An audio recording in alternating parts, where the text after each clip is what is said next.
कल्पना कीजिए, जिस माँ ने अपनी बेटी को चलना सिखाया, उसी माँ की मौत की उल्टी गिनती उसकी अपनी बेटी ने शुरू कर दी। पहले घर की सीढ़ियों पर काली गुड़िया रखी गई, फिर तंत्र मंत्र वाला नारियल, और फिर उसमें आग लगाई गई।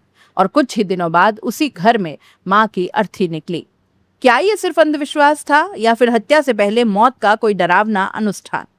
जयपुर से सामने आई ये कहानी किसी क्राइम वेब सीरीज की स्क्रिप्ट नहीं, बल्कि पुलिस जांच में सामने आ रहे उन दावों पर आधारित है जिसने पूरे राजस्थान को झकझोर कर रख दिया। मामला जयपुर के प्रतापनगर इलाके का है। पुलिस के मुताबिक 3 जुलाई की सुबह मॉर्निंग वॉक पर निकली 45 वर्षीय नीरज शर्मा को तेज रफ्तार स्कॉर्पियो ने इतनी भीषण टक्कर मारी कि उनका शरीर करीब 100 फीट दूर जा गिरा। पहली नजर में मामला सड़क हादसे सा लगा, लेकिन जैसे जैसे जांच आगे बढ़ी, वैसे वैसे इस केस की परतें खुलती गई और हर नई परत पिछले खुलासे से भी ज्यादा डरावनी साबित हुई। पुलिस का आरोप है कि ये कोई हादसा नहीं, बल्कि पूरी प्लानिंग के साथ की गई सुपारी किलिंग थी। सबसे चौंकाने वाला आरोप है कि इस पूरी साजिश के मास्टरमाइंड खुद मृतका की बेटी आयुषी शर्मा थी। जांच के दौरान पुलिस ने घर के सीसीटीवी कैमरों की रिकॉर्डिंग जब्त की। बताया जा रहा है कि हत्या से करीब 7 दिन पहले, यानी 27 जून की रात, घर की सीढ़ियों पर कुछ ऐसा हुआ जिसने पूरे मामले को नया मोड़ दे दिया।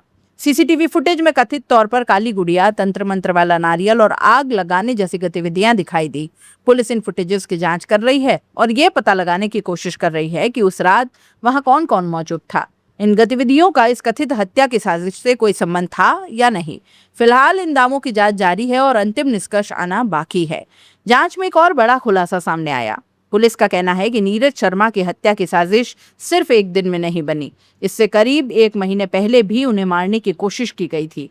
आरोप था कि एक ब्लैक थार में आए लोग उन्हें घर के पास को चलना चाहते थे, लेकिन भारी ट्रैफिक के कारण योजना नाकाम हो गई।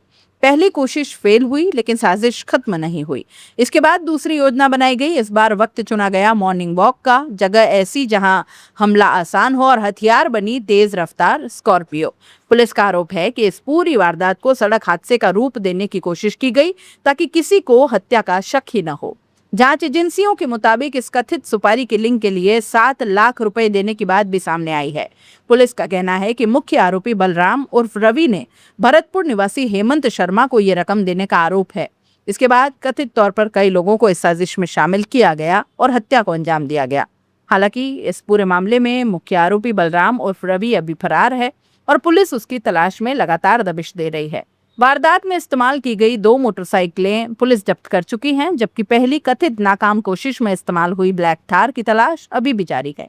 इस केस में मृतका के भाई राकेश शर्मा ने कई गंभीर आरोप लगाए।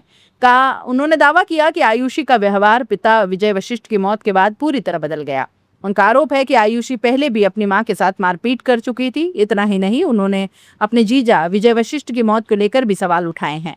अलग से एफआईआर दर्ज कराने की बात कही है। इन आरोपों को भी पुलिस स्तर पर जांच की मांग की गई है।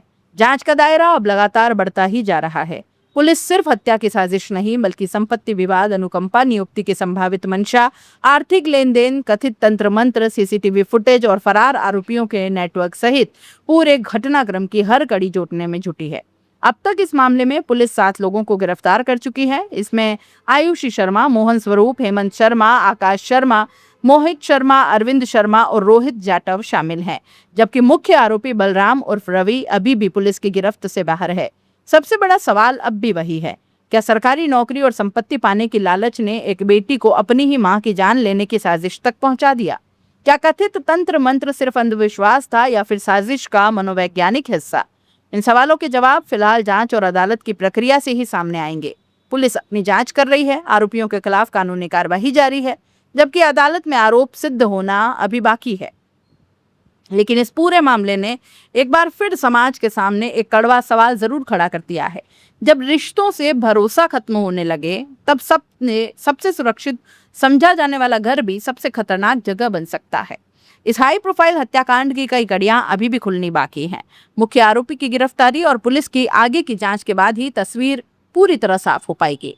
तब तक ये मामला सिर्फ एक हत्या नहीं, बल्कि लालच, विश्वासघात और पारिवारिक रिश्तों के टूटते भरोसे की सबसे भयावह कहानियों में से एक बन गया है।